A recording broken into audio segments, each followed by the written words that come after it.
Hello everyone. In this video I will show you how to make human in Infinite Craft. Let's get started. First things first. Take fire. Then take wind. It will make smoke. Then take water on other side. After this add fire to it.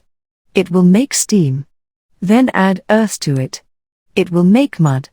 Then take wind on other side. Then add earth to it. It will make dust. Then add earth to it. It will make planet. Then add smoke on other side. Then add water to it. It will make fog. Then add fog to planet. It will make Venus. Then take mud on other side and mud to Venus. It will make Adam.